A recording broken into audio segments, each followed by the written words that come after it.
ஹரே கிருஷ்ணா. பிராமணர்கள் அமைச்சராக கூடாதா? சமீபத்தில் தமிழகத்தில் சட்டப்பேரவை தேர்தல் நடைபெற்று ஆட்சி மாற்றம் நிகழ்ந்துள்ளது. நடிகர் திரு விஜய் அவர்கள் முதலமைச்சராக பொறுப்பேற்றுள்ளார்.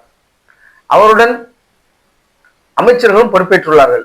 இதில் ஸ்ரீரங்கம் தொகுதியில் நின்று வெற்றி பெற்ற ரமேஷ் என்பவர் இந்து சமய அறநிலைத்துறை அமைச்சராக நியமிக்கப்பட்டுள்ளார். திரு ரமேஷ் அவர்கள் இந்து சமய அறநிலைத்துறை அமைச்சராக நியமிக்கப்பட்ட உடனேயே திராவிட கழகத்தின் மூத்த தலைவர் கி வீரமணி அவர்கள் கடும் எதிர்ப்பு தெரிவித்தார். அவர் தனது எதிர்ப்புக்கு காரணமாக ரமேஷ் அவர்களை இந்து சமய அறநிலைத்துறை அமைச்சராக நியமித்தது முற்றிலும் தவறு. ஏனென்றால் அவர் பிராமண சமூகத்தை சேர்ந்தவர் என்று குறிப்பிட்டிருந்தார்.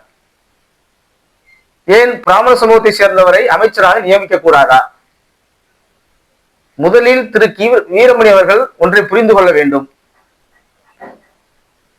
ரமேஷ் அவர்கள் ஸ்ரீரங்கம் தொகுதியிலே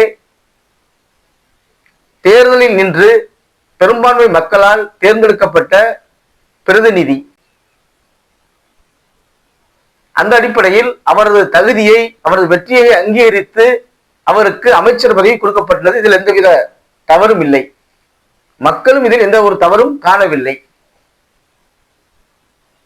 அப்படி இருக்கையில் ஒரு பிராமண சமூகத்தை சேர்ந்தவர் ரமேஷ் என்பதற்காக அவருக்கு இந்து சமய அறநிலையத்துறை கொடுத்தது தவறு என்று ஒரு ஜாதியை குறிப்பிட்டு வீரமணி போன்ற ஒரு மூத்த அரசியல் தலைவர் எதிர்ப்பை தெரிவித்துள்ளது எவ்விதத்திலும் ஏற்புடையது அல்ல. இது சமூக நீதி கிடையாது, இது சமூக அநீதியாகும். ஏனென்றால் ஒரு ஜாதியின் பெயரிலோ, ஒரு மொழியின் பெயரிலோ, ஒரு மதத்தின் பெயரிலேயோ ஒரு மனிதனை எவ்விதத்திலும் வேறுபடுத்தி பார்க்க முடியாது.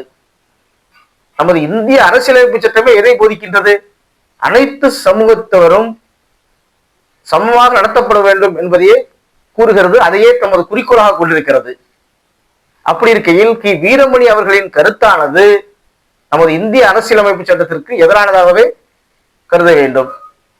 மேலும் பிறப்பால் அனைத்து ஜீவாத்மாக்களும் ஒன்றுதான். இறைவன் படைப்பில் அனைத்து ஜீவாத்மாக்களும் ஒன்றுதான். யாரும் உயர்ந்தவரும் அல்ல, தாழ்ந்தவரும் அல்ல. திருவள்ளுவர் அவர்களும் அதையே குறிப்பிட்டுள்ளார். தனது குரலில் பிறப்புக்கும் எல்லா உயிருக்கும் சிறப்போவா, செய்தொழில் வேற்றுமையான் என்று கூறுகிறார்.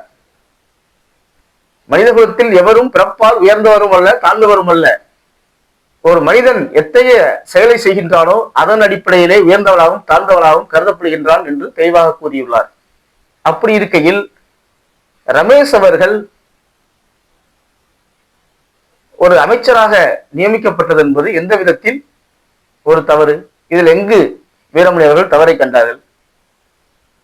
சமூக நீதி என்பது முதலில் என்ன?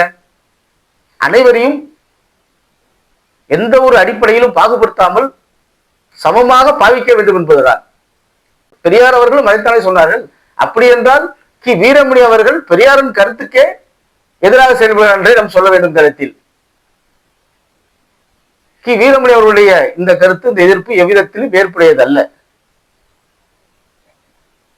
ஒரு கண்டிக்கத்தக்க ஒரு கருத்தாகும் என்பதே அடியனுடைய கருத்து.